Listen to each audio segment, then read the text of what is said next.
I don't know why. Earlier today, I started watching Mike Zero. Oh, you went down the Mike Zero rabbit hole. I just started watching some random stuff on his, and I literally found myself getting angrier and angrier with every word he said. And I was just like, this guy is a fucking fraud. And I started reading the comments, and like, not one person was like, is any of this true? Like, yeah, no. Like everybody in the comments are just like totally buying into it. Yeah. And it just made me even angrier. It's like, this guy is conning these fucking people. This is insane. Like, he's clearly making shit up. He's talking about like fucking Bob Chapek, making executive decisions on fucking the High Republic and shit. And it's like, what is he talking about? And it just made me so angry. Yeah. I don't know how I ended up watching that dude's videos, but... Hello Greedo has a really funny... He doesn't name Mike Zero specifically, but he goes after him, dude, in a way that, like, he brings up these dudes from back in the day, like, because he's been on the Star Wars boards for a long time. Yeah. And I guess back during the time of the I'm going to turn this light off. It's actually preventing me from being able to read chat. There we go. He was... He's like, he goes back to the time of the bulletin boards of like the prequels. Yeah. The guys were on those boards being like, this is about to happen. I know, I've got an inside source. And he was like, this fucking guy was lying. He was lying about this. And he was talking about how people do that. And to me, it was not so thinly veiled, at Mike Zero. But, I think that's like, he basically tells people what they, like a subset of the Star Wars fandom, what they want to hear, what they would like to imagine is going on behind closed doors, you know what I mean?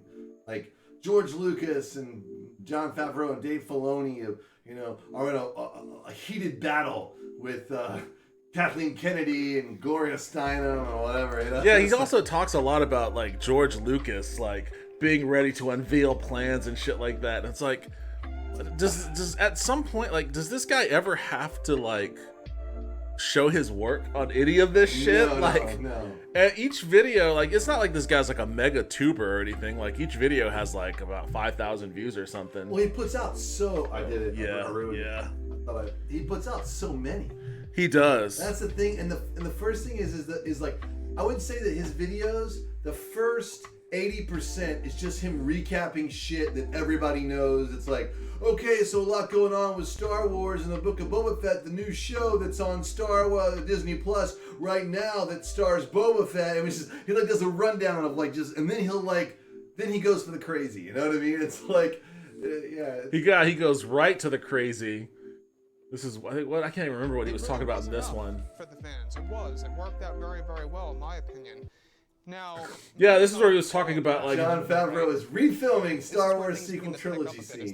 Yeah, that's like over this very carefully for the past number of months before they begin filming the scene by this summer. It's going to also feature characters. And he also does that, like he gives specific dates and shit. It's like, what are you talking about? Filming the scenes by the summer? Like, who's telling him this? Like, three times a day. He's getting drops. Q drops.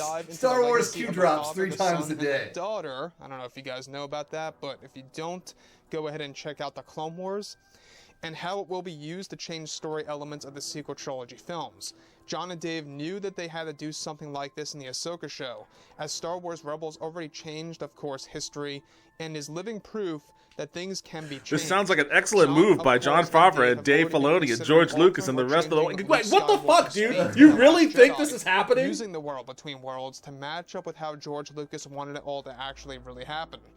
John and Dave are and he does talk about the war between worlds a lot. The world between worlds. The what? The world between worlds? The world between worlds. I'll explain it to you really quick. Okay. The world between worlds is a plot device that was used in... No, yeah, you told me what it was last time. Like a pseudo multiverse kind of like a time travel story. Yeah, basically it was somehow tangentially related to the Force, and it essentially was basically like a dimension that was outside of time in Star Wars, and you could enter it. Using the Force to some degree, and you would enter it, and then you could actually change the flow of time. I don't know if it's like a multiverse or what, but there's some theories, in the Star Wars, in certain aspects of the Star Wars fandom, that, and that's kind of what he's talking about here. Okay. That there are 2 universes in Star Wars that split kind of like the kind of what they did in Star Trek, like the Kelvin timeline. Yeah. So there's two universes in Star Wars that split from a particular episode of Rebels where Ezra goes back and saves Ahsoka Tano from being killed in the Jedi Temple on Malachor, or the Sith Temple on Malachor. So she faces Darth Vader, and the weapon goes off, and I guess they say that in the show, Ezra goes into the world between worlds, and he sees her fighting Darth Vader, and the weapon's about to go off, the temple's about to collapse or whatever, and he pulls her into the world between worlds, and then transports her to a future, or she escapes. I guess I can't remember. It's been a while since I watched it, but she escapes the thing, and Vader, he leaves, and then she goes back into her world, and then just hangs out, I guess, or whatever. The point is that they altered time, so there's a debate that they're saying that they will use that device to essentially retcon the sequel trilogy as existing in a parallel reality where Ahsoka died, and now the Mandoverse and all that stuff actually exists in another reality where Ahsoka lived, and they're going to, and that would allow them to make a new sequel trilogy that essentially has nothing to do with anything that Star Wars already did for the sequel trilogy. Well, I'm gonna mirror this guy's comment, but I'm gonna truncate it. He says this sounds crazy if they pull this off, and I'm gonna say this sounds crazy. Yeah. So I think a lot of people that hate this, they hate the sequels. Like, what is the 12 stages of grief? You know what I'm saying? They're essentially in the bargaining in the stage. You know what I mean? I was in the bargaining stage with the prequels years ago. You know what I mean? They'll eventually come to acceptance. The acceptance, you know yeah. I mean, of the sequels, but this is some hardcore bargaining going on dude. here. I got on. I somehow I got onto that guy's channel, but I started from this. Where is the book in the Book of Boba Fett? Is it safe? Is it all right? It seems that there is no book.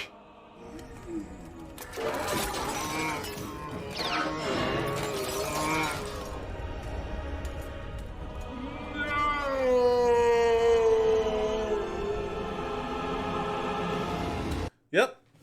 Book of Boba Fett. No book. What the fuck? what did you think? Childhood ruined. What did you think of Book of Boba Fett?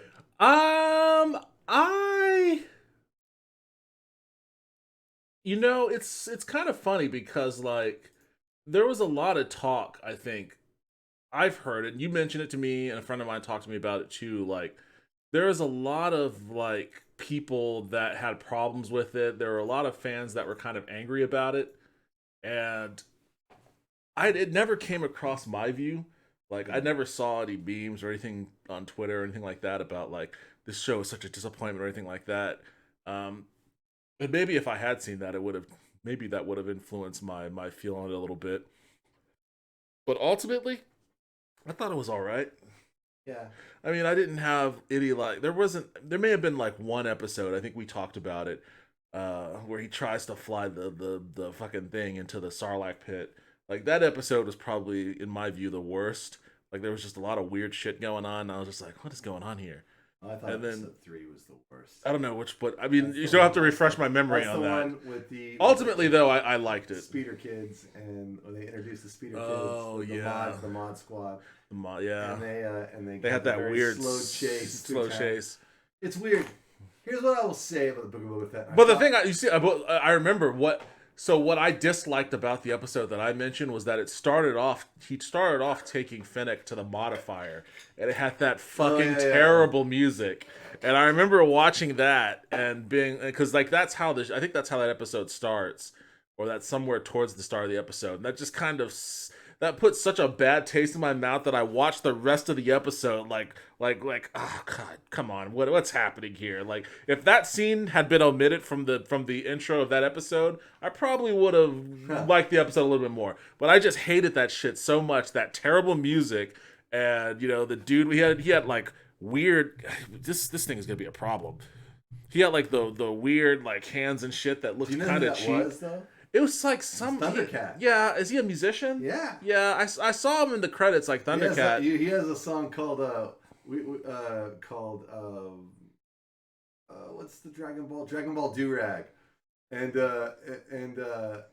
it's pretty fun. It's pretty awesome, and the video is hilarious. Is it? I'll have to look him up. I saw that it was credited to him, and I was like, oh, okay, I get it. So he probably did the music for that particular. I don't know if he did the music. I don't know that.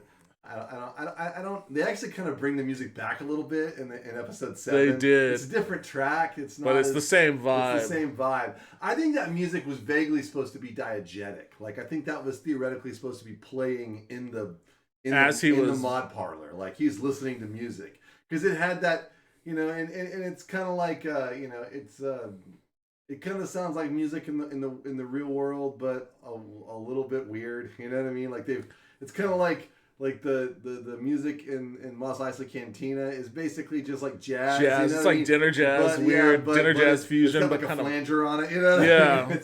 But man, it worked really, really well in that show in New Hope. Not so much maybe in Book of Boba Fett. Here's the thing, my daughter loved it. I'm sure. And the thing is that like I think that a lot of times should be the metric for like Star Wars.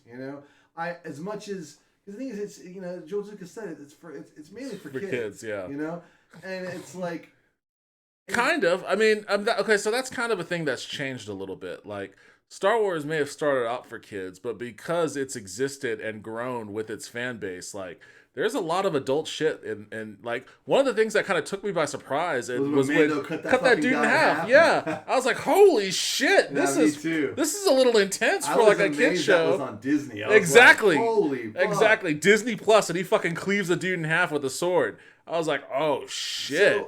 So the thing is that when I looked at my daughter loved it, and there was the funny thing is there was awesome stuff in the show. There were like moments of awesome. There was awesome stuff to look at and awesome set pieces and cool stuff. But the problem is it just feels so ramshackly put together. Like ramshackly put together. I mean, like there's a really great YouTube video that Star Wars Explained put out today where he talks about like all the symbolism in the story and stuff. And it's really good, and they did there was a lot of thought and work that went into some of the things that they brought out in Boba Fett's character and some of the story they tried to tell.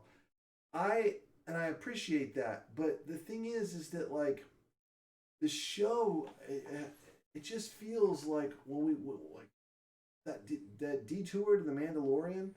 Which was those were cool episodes in and of themselves. I mean, they had nothing to do with the Book of Boba Fett. I will agree with the general consensus that those Mando episodes were the best episodes of the season. I like episodes. I mean, I think that like my favorite part of the whole season was probably the first half of episode 5. Which one was episode 5? Mandalorian, where he's on the space station. That space station was so fucking cool.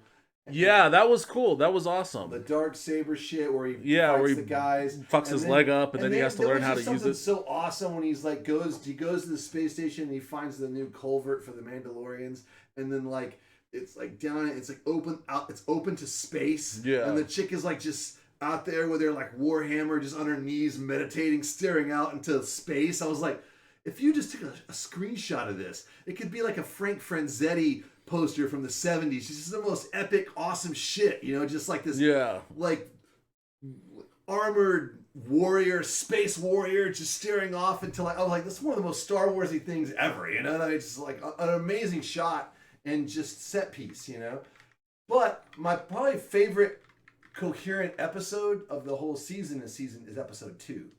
Like that's the episode where he he makes his own gaffy stick and he goes on the Vision Quest. And like, no, that was a good episode. I like that. I thought the train heist. I thought that it was a great episode, and I was so stoked. I was like, man, this show is gonna be freaking great at that point.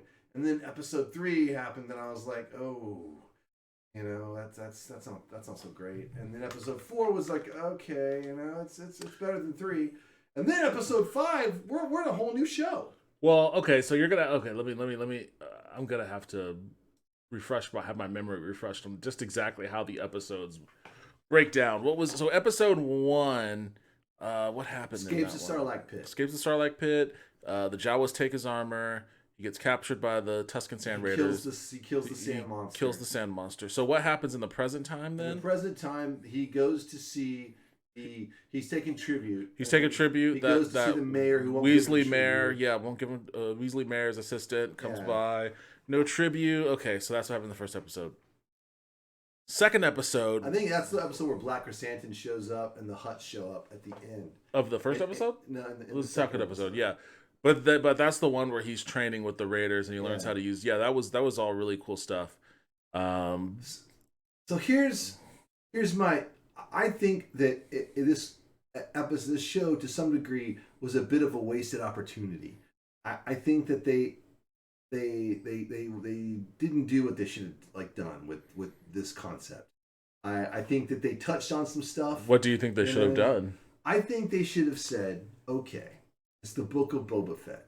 This is our chance to tell this story in a way that's going to make this character compelling.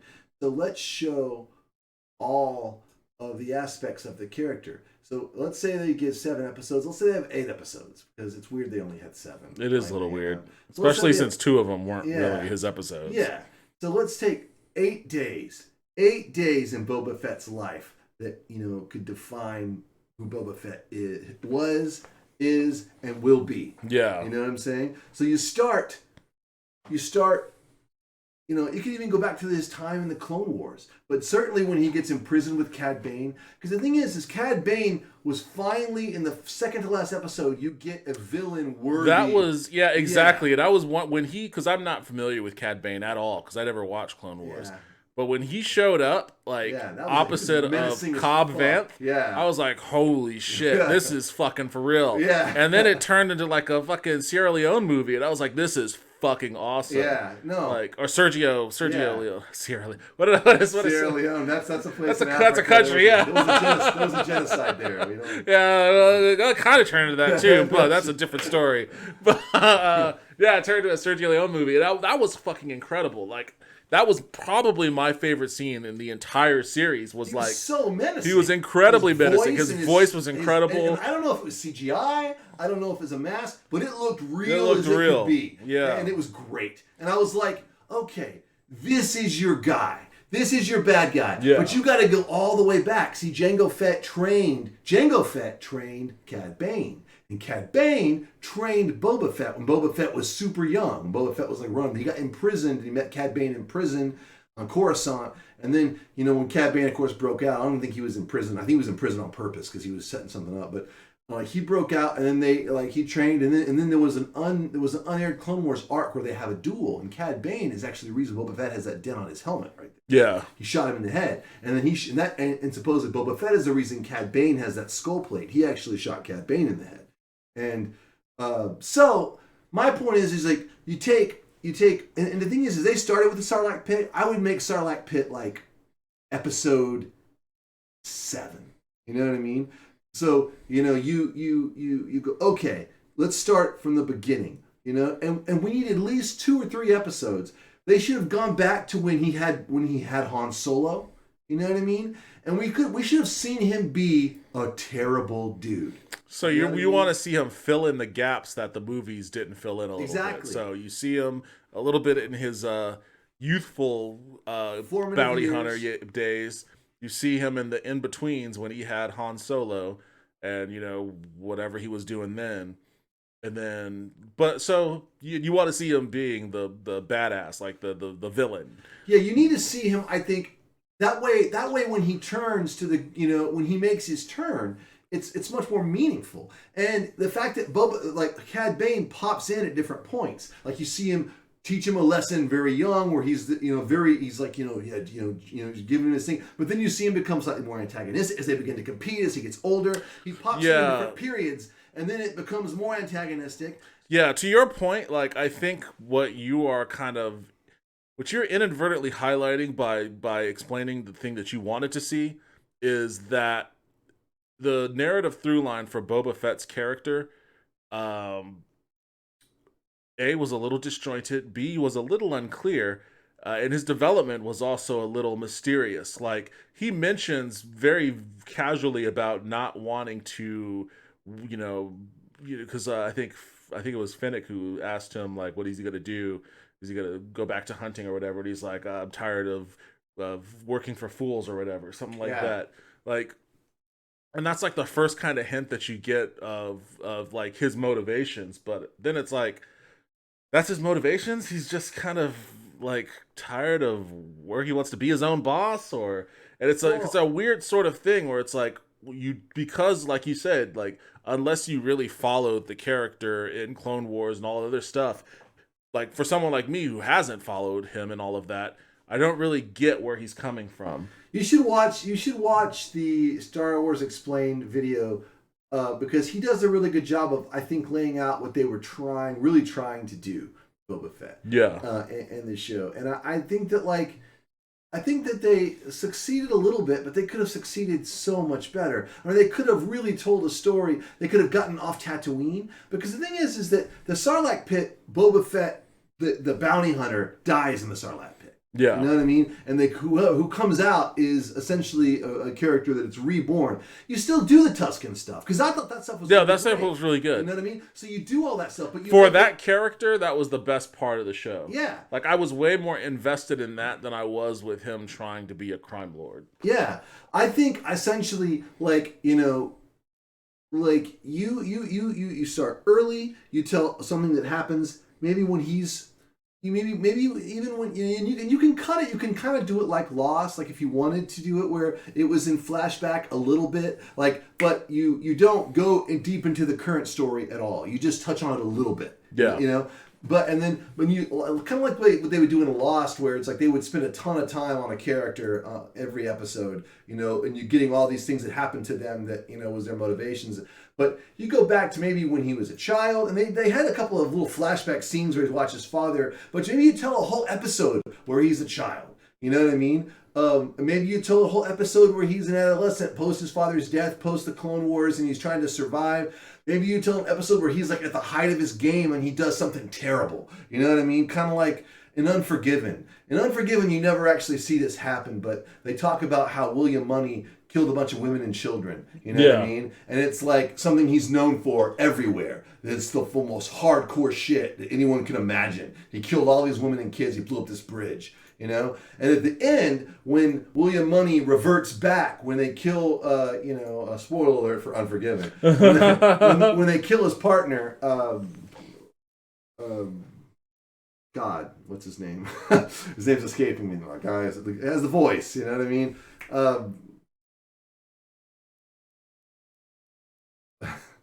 What's his name, dude? He does the voice of God in like all those. Oh, Morgan Freeman. Morgan Freeman.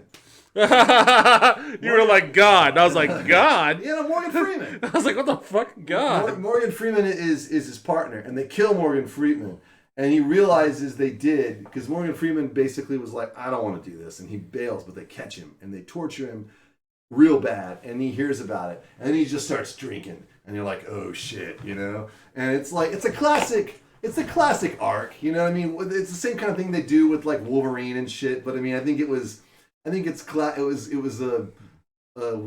Clint Eastwood arc before it was, you know what I mean? Because it's like any Clint Eastwood movie, it's like, I don't do that anymore, like, what is it, Pale Rider or whatever, he's a preacher now, and all of a sudden he fucking guys up with an axe handle, but basically he just starts drinking, and when he's drunk, he's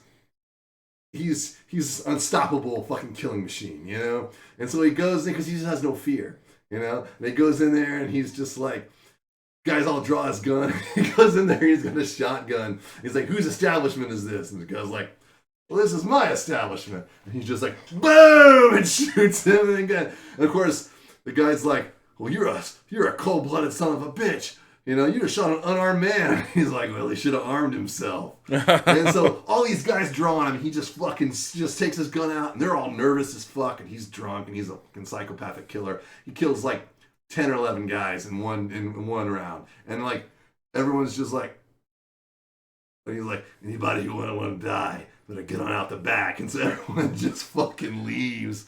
You know what I mean? And then he talks a little bit, and then when he's gonna leave, he says, I'm coming out.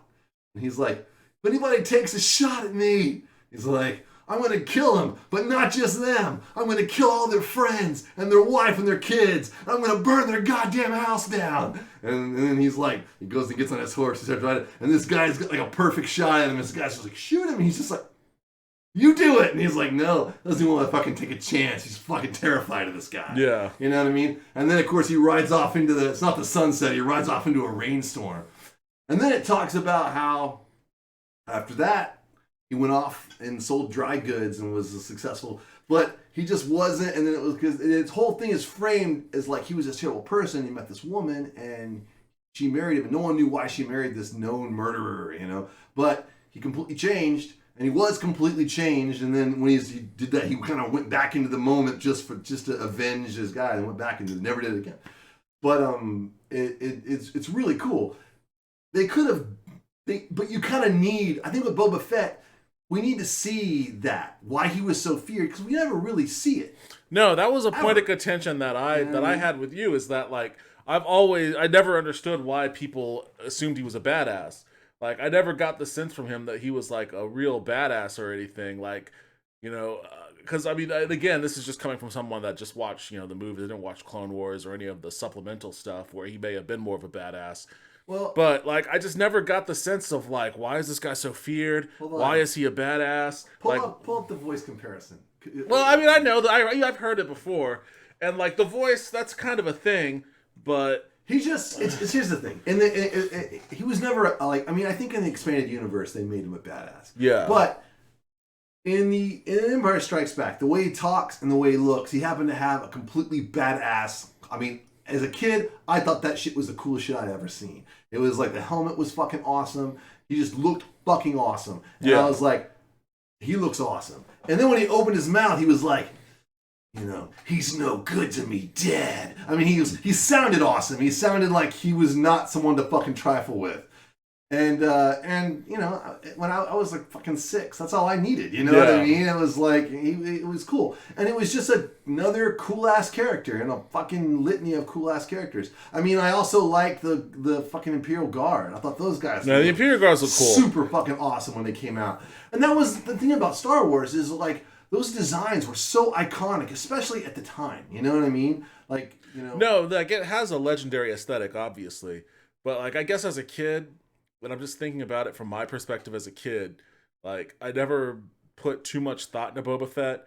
And then the one time, because like I was a kid, I was a product of the 80s. So like I didn't care about how his voice sounded or anything. I liked the action. You know, like I watched Ninja Turtles. I watched G.I. Joes. I needed the action. And when it finally got time to watching him do action, he got his ass kicked by Luke and kicked into a worm. Yeah. So like I just never really. Again, you have to like that was late. You know what I mean? Not for me. It was right on time for me. That's my point. That's my point. Is for people that like. I mean, there were 3 years between Empire Strikes Back and Return of the Jedi. And Return of the Jedi, yeah, it was like, oh man. But at that point, we were all in on Boba Fett already, and I'd already been Boba Fett for at least one Halloween. You know what I mean? And it was just like, you had to figure, he was already a badass in your head, doing badass shit. Yeah, exactly. In your bedroom. The operative word there is in your head. And I think that's probably where the most contention for this series comes from. It's like people that have like a pre-established idea of what Boba Fett is and what the Book of Boba Fett in their mind should have been. And then the reality of what it was, which isn't a bad show. Like, don't get me wrong. This isn't a bad show. And I don't think it's a bad show. I don't think it should be regarded as one, but like it's also, to your point, like there are issues with it that I think speak to taking a character that is iconic as he is, and you know that has and you have such a, because there is so little that's been done with him. You basically have a blank canvas with which you could do a whole litany of things with him. So amazing. I guess that's my problem. Is what we got was entertaining and fun. Yeah. In places it was a little dicey. You know what I mean? But I mean, every Game of Thrones has their Dorne. Yeah. You know what I mean? But it could have been fucking epic. It could have been. You know what I mean? It could have been so like a lot amazing. of the things that I had read about it criticism wise is that like it was dipping too much into the nostalgia well. And I never really got a sense that it was doing that. But I will say that having the entire thing take place on Tatooine, involving Mos Eisley and like the old Hutt territory and all that sort of stuff, I think I think there was too much of a reliance on that. And Yeah. like for a bounty hunter that has traveled the galaxy and has done all sorts of other stuff, like I think and really honestly, it's probably that like the Mandalorian has done the Book of Boba Fett before the Book of Boba Fett could get to it. A little bit. I mean, the thing is that I think that the Mandalorian was maybe at its best when it was priming the unknown in Star Wars. You know, I mean, we were seeing some familiar things. We were also Well, what in if new places. but what and if the shit, Mandalorian was Boba Fett? It was the same series, the same stuff, but it was Well, just Boba Fett's in my character. opinion, a Mandalorian kind of was supposed to be Boba Fett. Well, To me, yeah. my opinion, I always felt that the Mandalorian was Boba Fett from the original trilogy, and because Boba Fett was kind of remade conceptually with the prequels. You know what I mean? He was now a clone of Jango Fett, who back we didn't know if he was a person or not. Maybe he was a robot. I didn't know what he was under the helmet. He was just fucking cool. I didn't. He had a cool voice. Maybe he was a robot. I mean, maybe he wasn't. Maybe he was an alien. I didn't know. Maybe he was a human. Who fucking knew? I mean, Dengar was a human, and he was at fucking bandages and shit, and he wasn't anywhere near as cool as Boba Fett. The fact that I didn't know was one of the reasons he was so fucking cool. You know what I mean? Like, I didn't know. I mean, that's the thing. Back in the day, we didn't know, like, are the fucking Imperial Guards robots under there? Are they humans? They're really tall. Like, what are they? You know what I mean? We didn't assume they were people. Because Star Wars was so imaginative, you know what I mean? And it was like when we finally start to see some of that stuff, of course, it's like, oh, it's just a guy in a suit. Okay, I mean that's fine, but my point is the Mandalorian. It was like, let's go back and let's just make a guy who's just a bounty hunter, like Boba Fett originally was. Yeah. You know what I mean? And he'll be completely ours. We can do whatever we want with him, just like the Boba Fett figurine, and we don't have to worry about any of the prequel stuff. And they were very successful with that. But I think that the show probably did lean, in my opinion, too much on just like, oh yeah, and this and that. Because the thing is that like I get it, it's Star Wars, and people love that shit, and people that say that they don't also love that shit in a lot of ways. But, it's like, we didn't need to see... Okay, we certainly didn't need to see Grogu or the Mandalorian. I mean, I could see him coming back to fight at the end. You know what I mean? They want it... Like, you could do the cameo, but you don't need, like, 2 episodes to set up the cameo. Yeah. Fuck no. And we don't need Grogu. And just like there was all kinds of weird shit... It's like they just kind of bent themselves into a pretzel. It almost seemed... It felt to me like they put that in there. Like, they needed... Like, they knew what they wanted to do for Season 3 of The Mandalorian. They didn't want to, like, waste an episode of The Mandalorian on the setup. Why not have just one more fucking episode? They've got all the money in the world. They don't have to do 8 episodes. They could do 40 episodes. We'd watch them. You know what I mean? It's like, why this weird... Like, it's almost like, the more I thought about it... Because there wasn't an episode of there wasn't a season of The Mandalorian in 2022 or 2021. So, like...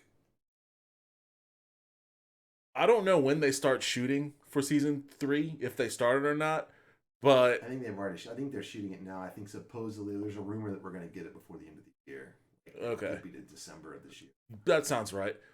So I mean, I imagine that the decision made on that was that we gone a year without a season of Mandalorian.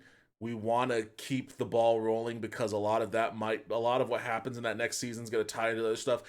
For whatever reason, Disney Plus shows are committed to roughly 7 or 8 episodes. I don't know why. It's not my decision. Yeah, but the Marvel shows are all 7 or 8. The Star Wars shows are all 7 or 8. They just like that as because they're cheaper probably. Like the Netflix shows used to be 13 episodes. Yeah. And those were actually for what the stories that they were trying to tell with the Marvel shows at least.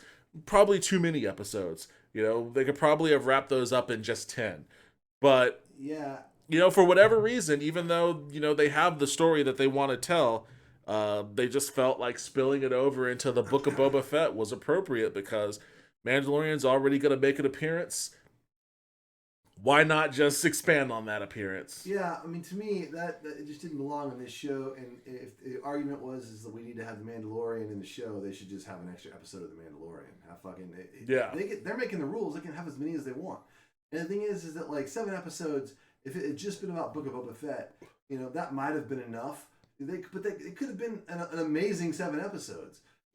I would have, or what they could have done with it was they could have had an episode like they had with The Mandalorian, but put Boba Fett in it. Like, this dude was, for all intents and purposes, as far as how Star Wars fans or people interact with it, Boba Fett was the original Mandalorian.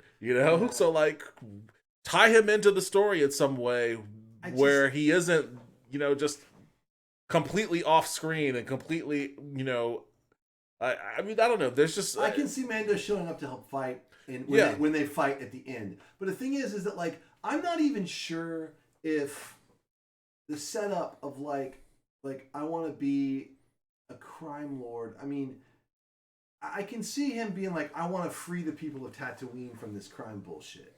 After his experience with the Tuskens. Yes. You know what I mean? And that's the thing. Like, so he mentioned later that the reason why he wants to do this is because he realizes that, being a part of a tribe makes him stronger. And that's a cool line. Yeah. You know what I mean? And I think that like all of that stuff could have been really done great in an hour-long episode like that told that story of like him coming out of the Sarlacc pit and getting with the Tuskens and understanding what his thing he was going to do was going to be. And then we get an episode wherein he actually takes on the crime syndicate. Like he doesn't, it's not the big bait and switch all the people. I mean, you go through a little bit of that, but it's all in one episode, so it feels like it's all connected. You know what I mean? And then it's the Pikes, and they begin to kind of, it's the Pikes, and they begin to fucking pressure the Pikes, and he's like, trying to do that. And then the Pikes, of course, they hire Cad Bane. And he shows up, and that presents the end of the entire arc. They have a final confrontation,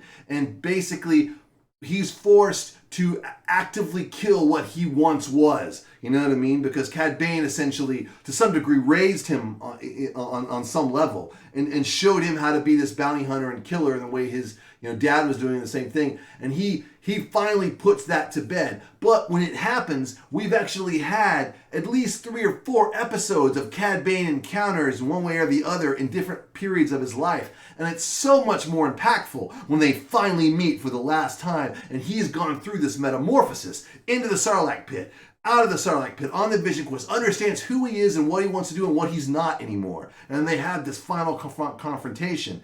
You know what I mean? And it would be amazing. You know what I mean? It's like you could do all the Western stuff, and it would be as 50 times more epic than it was on the show. Especially the people who didn't view the cartoons and didn't don't have any of the history.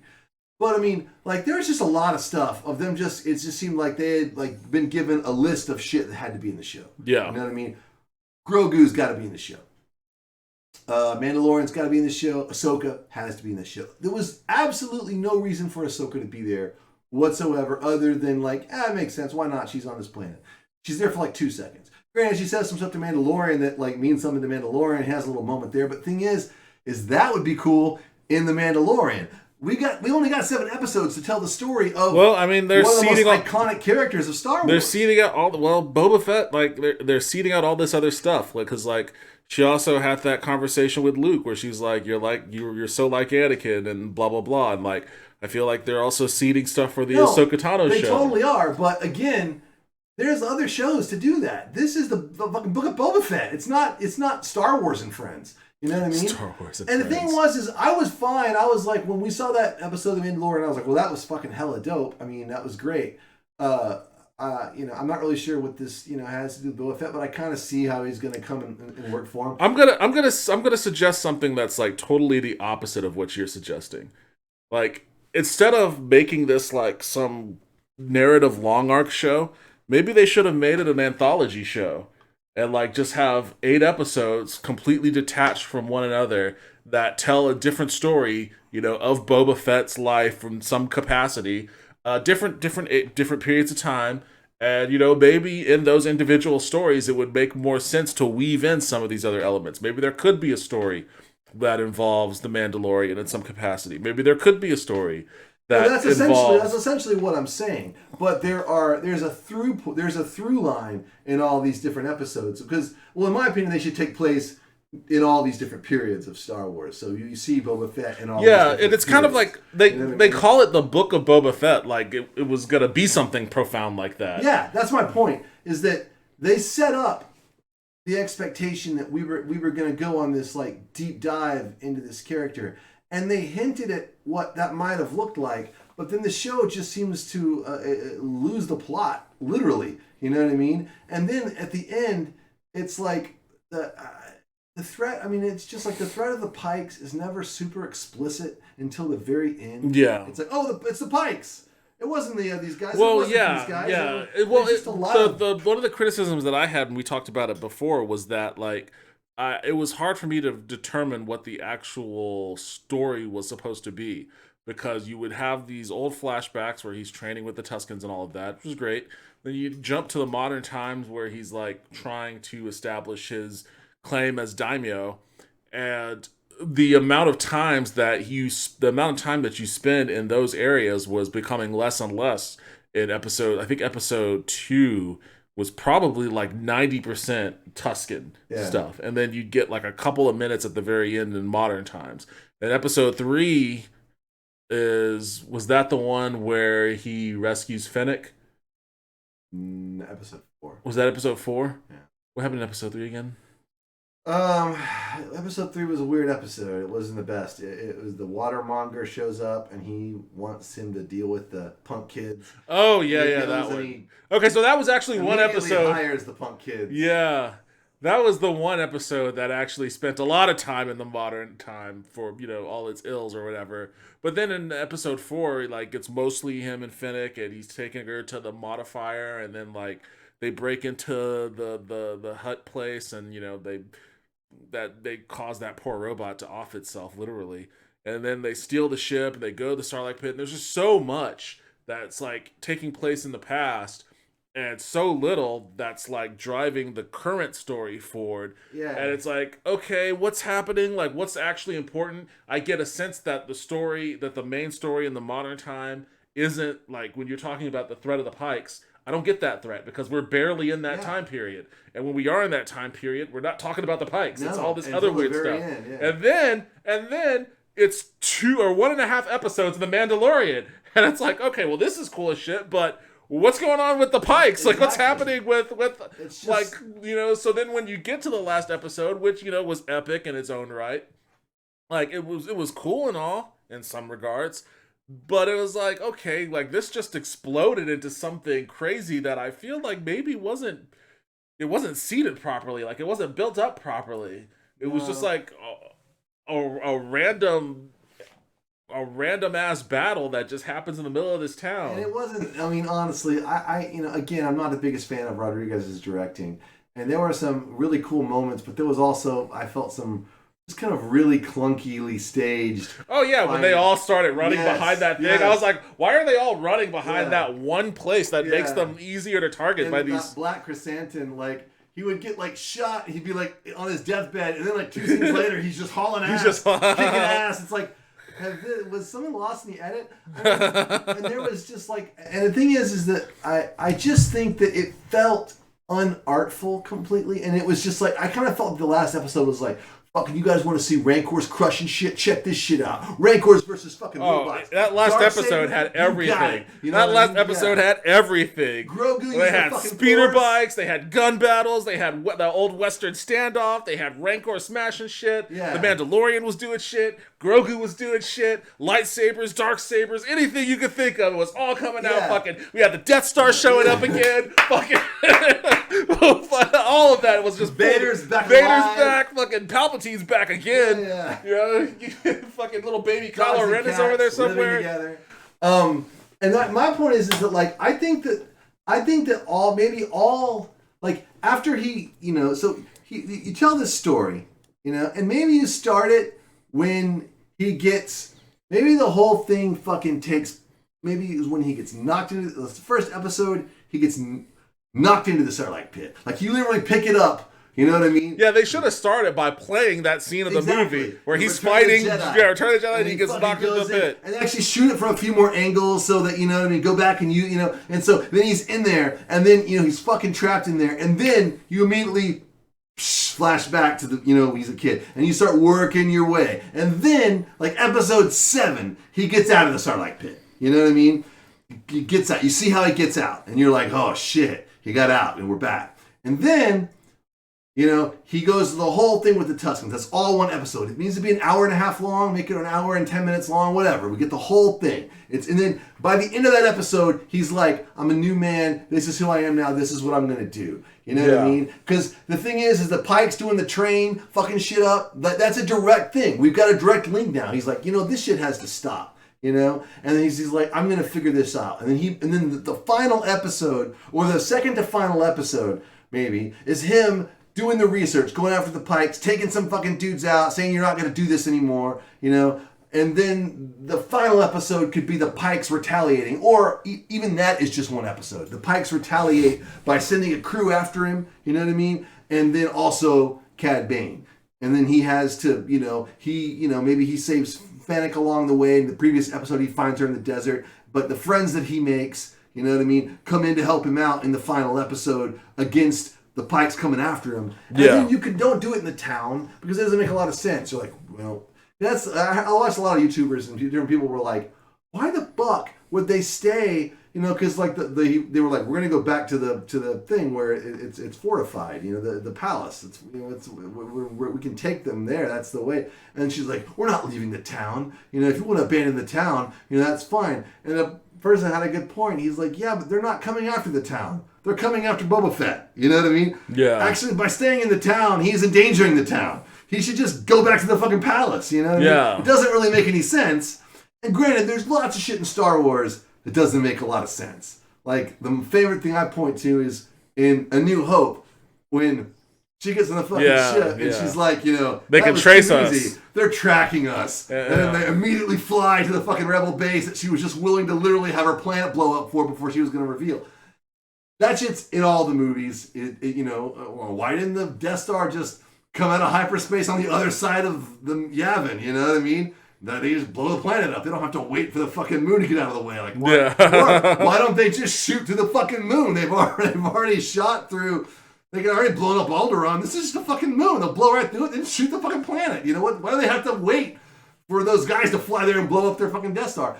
Again, the minute you start doing that, and this is Patrick H. Willems makes this point. Very good point. The minute you start doing that with any movie, it means all the emotional shit that should be working for you is not working. You know what I mean? And because lots of movies are filled with that kind of shit. So, and that's so some of that shit. I feel I'm not gonna go way down into that. It's like they were flying around with their jetpacks, and people were like, "Why did they land? Why did they just come fly and come really shoot everybody?" It's like, they landed. I don't know. Yeah, why didn't they just keep doing that? I don't know how long they can fly. Maybe there's a limit. Fucking backpacks are only that big. I don't. But I think when you start doing that, it starts. It just gives it's a symptom of a greater problem. The greater problem is that the show has kind of lost a lot of people by not providing a really strong through narrative, and by not kind of keeping. It's just people start to smell. They start to get a whiff of the haphazardness with which the story is being told, and they start to lose faith in the hand at the tiller. You know what I mean? And then they start to pick shit apart. And that's to me that's a symptom of that. And by the final episode, we had a lot of that, like Grogu showing up. It's like, well, why did the Mandalorian spend all that time taking him to fucking Luke if he was just going to be like, oh, do you not really want to do this? Well, I mean, Luke did the old lone wolf and cub. He was like, you got to pick one or the other. You either pick the lightsaber or you pick the chainmail vest. And it's like, that's kind of a dick move, man. Just let him wear the chainmail vest while he trains. Totally. It's actually a good thing for you that he's wearing the chainmail vest as he changes. He doesn't know that's from fucking what's his name? Honestly, Din Djarin. If Obi-Wan had if he had a Beskar vest on when fucking Vader hit him with a lightsaber, granted he let Vader hit him with a lightsaber, but if all of those younglings had Beskar vests, then it'd be a different story. So just let him have the vest. Anakin might have been in trouble. Yeah, I mean, maybe they're gonna go into that again, but it's just like a weird thread to even have to entertain. And then it's like, oh, Luke's gonna show up, and it's like, oh, really? I mean, it was cool seeing Luke, and the fucking shit looked amazing. Yeah, that technology is just getting crazy, but it was just like, why are we doing this? You know, it's like, what are we doing here? What's going on now? We're hanging out a lot with Luke and Grogu in the episode of Book of Boba Fett, you know? And, after having hung out a lot with the Mandalorian in the Book of Boba Fett. And like, then it's like, I don't know what this is turning into anymore. And then it's like they take Grogu, like R2 flies Grogu without Luke, because that would just make the fight too easy. So he flies, and Luke's like, he flies him to Tatooine, and he hooks up with the girl, and we're just gonna guess that, you know, because there's more than one spaceport in Tatooine, but we're gonna guess that they figured out Grogu which one knows to where to go. I don't know. They figured it out, and so Grogu gets her, and then she goes all the way to Mos Espa. You know, and how long? I mean, it's like in a fucking rickshaw, a robot rickshaw, dude. I always imagine that like Mos Eisley and Mos Espa are a long way from each other on a speeder that's going really fast. I mean, you know, maybe they got in the X-Wing. I don't fucking know. The point is, it just kind of seems like it was very slapdash. Yes. Yeah, it was it's almost like that scene from Austin Powers where they turn to the camera and they go, "And don't you worry about any of this either." You know what I mean? It was like, just, you know, pew pew pew pew pew pew. There was also, I just remember, there was also a lot of like, you know, Amy Sedaris and Din Djarin building that Naboo ship. Yeah. Like a whole montage of them being like... And as cool as that ship, when it took off and flew, and, you know, some of the Amy Sedaris hijinks, I'm a little like, you know... But it's like Marty was like, they fucking Disney-fied it, fuck this, you know, it's for kids. And I was like, you know, my daughter loved that shit, you know what I mean? It was silly and she liked all, you know. I mean, for me, it's like, you know, but it was a very weird tonal change in that episode because the fucking first half of that episode is brutal as fuck. Yeah, it was, You know what I mean? It was about, he hunted down a bounty, he sliced him in half, cut his head off. Like that was pure Witcher shit. Where he walks out with that severed head, and it's dripping green blood. Yeah. I was like that's why I was like, what the fuck? This is like too intense for Disney Plus shit. Yeah, man. Like he cut him in half and chopped his head off. Like that's way too much. And then like he goes and he finds the last of his people, and then there's like a power struggle. He gets excommunicated. It's like, this is like fucking wicked dark shit. But then, like, you know, you're on Mos Eisley with her, and like all this other wacky shit's happening. She's dating a Jawa. She's talking about dating a Jawa. You kind of feel like you're at a Disney ride, or it kind of had the vibe of like, you know, it feels like like those little films you see. Like, have you ever been to Disneyland and gone to like Star Tours or whatever? Well, they have like Star Wars stuff. They have the characters and stuff, but it's kind of fun. It's for kids and it's like funny and stuff. It had that vibe a little bit. You know what I mean? And you know, it was fine. You know, I'm okay with it. But I thought it was cool when he starts flying the thing around because it's flying, like the special effects are just getting so good. You know, and you're like seeing now they probably built that cockpit and he's sitting in it and they're probably on the volume and they're probably flying through the canyon on the screen. Yeah, and it has it all around him. It's reflecting in his helmet and all the glass and all that shit, and it looks so cool. And it's just so far removed from the pod race, which is actually one of the cooler parts of the of a Phantom Menace. But the special effects have gotten so much better, you know. But again, it just didn't belong in this show. There was lots of story to tell. I mean, it's like, to me, it's a failure again of imagination, and that's like the worst. Same thing I knocked The Witcher for. It's like the worst thing to fail by. It's like, god damn. The world is your oyster. I mean, you can do anything. It's fucking Star Wars. Yeah. It can go anywhere. It can be on any planet. It can be with any character. It's like... And then we spend just a lot of time fucking around on Tatooine, doing stuff that, like, the mods, for instance. It's like, I think Star Wars isn't at its best when it's really meta. Personally, when Star Wars points to things in our world, you know what I mean, with a kind of a wink, I don't think that's a great look for Star Wars. You know what I mean? I think it wasn't done a ton in the original trilogy because postmodernism wasn't all the rage. You know what I mean? You see it more in the prequels. There's more of that shit with the fucking like Tarzan stuff and You know, it's just there's a little bit more a more postmodernism, vibe. And then of course the postmodernism hits an all-time high in Solo and The Last Jedi, where the fucking ship looks like it's landing and it's actually just an iron. You know what I mean? It's like, it's a Hardware Wars reference, and there's Spaceball references and stuff. It's like, like the whole thing with, you can't park your spaceship here. That's right out of fucking Spaceballs. And it's like, dude, this feels weird. The postmodernism feels weird in Star Wars. It doesn't. It feels strange. And in Solo, where they see a commercial for joining the Empire and they're actually playing the Imperial March in the commercial, it's like in the world of Star Wars. It's like, so this is something they listen to. It's diegetic all of a sudden. Again, it's like our ringtone. Yeah, it's like, and so the mods basically are, they modify themselves. So they're called the mods, but their vibe is like the mods from England in the '60s, which the Vespas and all the mirrors and the shit. Maybe they should be listening to the Who, I guess. I'm just kind of like, really? Imagination. Something new, something fucking completely out there that we've never even thought of before. Why do we need to see this kind of nod to our own world in Star Wars? Especially something that, it feels a little weird. Like, someone in that production design, someone probably thought, like, does this feel like it fits the world? Yeah. You know what I mean?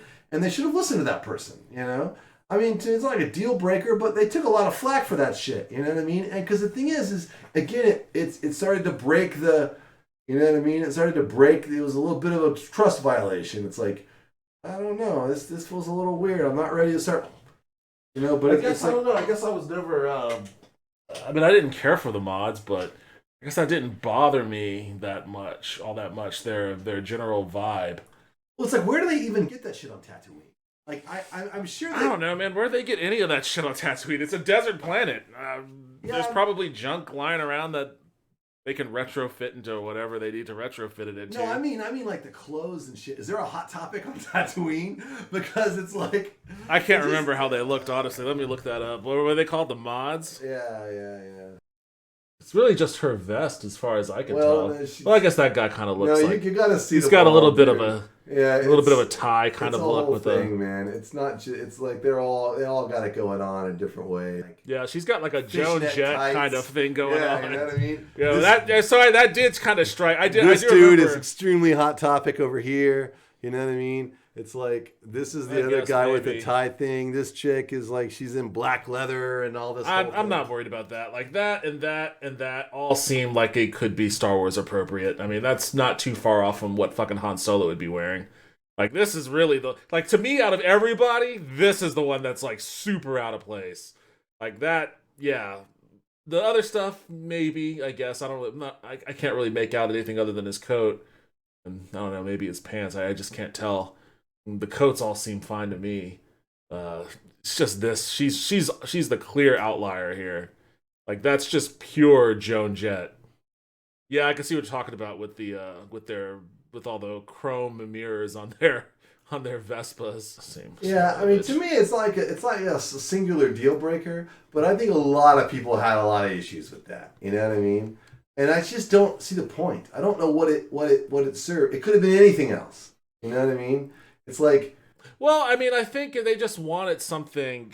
This came across to me as like, oh, this is to introduce an element of like, oh, not they wanted something fashionable and marketable towards young kids. Like, oh, these are some cool looking kids who are kind of like rebels and outlaws in the Tatooine world. Like, not everyone in Star Wars is dressed in garbs and shit like that. Like, these kids. Like, I imagine that they created this with the total intention of creating a whole other series based off of these kids' exploits later on down the line. Like, the speeder bike gang, like, this is totally a toy that they want to sell. These little bikes here, they want to sell action figures. I mean, this is the Burger King Kids Club of diversity we're looking at right here. Like, they want to put this shit out as a product. So, Absolutely, I could totally see why they introduce, and maybe that's really like the pernicious thing about the Book of Boba Fett. Maybe this was not supposed to be the Book of Boba Fett. This is just to seed all of their other future Star Wars endeavors using Boba Fett as a vehicle. So like you have the Ahsoka Tano show being seeded, you have Mandalorian season 3 being seeded, you have whatever these kids are going to get up to in some later thing being seeded. People hate these kids. They didn't know that they were going to be hated at the time. They're not going to get up to anything. Well, I'll never say never, man. We're going to be hearing about them from Mike Zero soon enough. Star Wars quadrophenia will not be a thing. Hey, Oink Oink, what's going on? But yeah, I just think they kind of miss an opportunity to tell an absolutely masterpiece show about Boba Fett. You know what I mean? Yeah. I mean, absolutely. That's the one deniable thing, is that they definitely missed out on making the definitive Boba Fett TV show. And I don't know if it was just like, maybe, cause the thing is I think Jon Favreau has written some amazing episodes of Star Wars, And so, yeah, there you go. He looks exactly like that other kid with like the tie. Yeah, totally. I mean, that's my point. It's this kid right here. They're trying to. They're. It's a very specific thing they're trying to do. Yeah. And it doesn't. To me, it is. This doesn't say Star Wars to you, right? No, it does not. And it doesn't. And I don't think that should be a nod, man. I just don't think that, like, again, Star Wars when it's it's not at its best when it's super postmodern. Yeah. You know what I mean? I got you. I got you. But I did get the sense that this was like, they're trying to create another Star Wars IP for younger kids, and they're seeding it in this episode or in this series. Yeah, I mean, and the thing is that like the problem is, didn't one of them die? Or just shot? Maybe they were just shot. I don't know. I don't think any of them died, but maybe one of them got shot. Maybe the Twilight-looking guy got shot. The guy with the Twilight-looking guy face tattoo. But it's a weird thing, and I think that Star Wars, to some degree. Oh, I'm sorry. I think that, like, and this goes back to Return of the Jedi. Star Wars has become a vehicle to sell toys since Return of the Jedi. You know what I mean? And it's like, that's when the tail started to wag the dog, for better or for worse, with regards to what you see in Star Wars and what's put on the screen. Toys and things like that, and properties and IP become a concern, when they weren't as much a concern with the original first two movies, you know what I mean? So, it's like they said back in the day, it's like, they wanted to kill Han Solo, Larry Kasdan wanted to kill Han Solo, Harrison Ford wanted to kill Han Solo, and Gary Kurtz wanted to kill Han Solo. Lucas was like, no way, I'm not doing it. And I guess for Return of the Jedi. And he was like, no, you can't sell it. No one wants to buy figurines for characters that are dead. You know what I mean? Yeah. And so they're like, okay, but that was... More artfully, he's no good to be dead. Exactly. Full circle. I feel like we should end it on that. Hey guys, thanks for watching this video. If you liked what I said, what Justin said, if you like the content we're providing, if you had any kind of laughs at all, even if you hate us, if you hate my guts, if you want to stab me, if you want to say all sorts of horrible things to me, cool. Like the video, subscribe. You'll get fed all sorts of shit you'll probably hate. And if you like us, you'll get fed all sorts of shit you probably like. So please and thank you.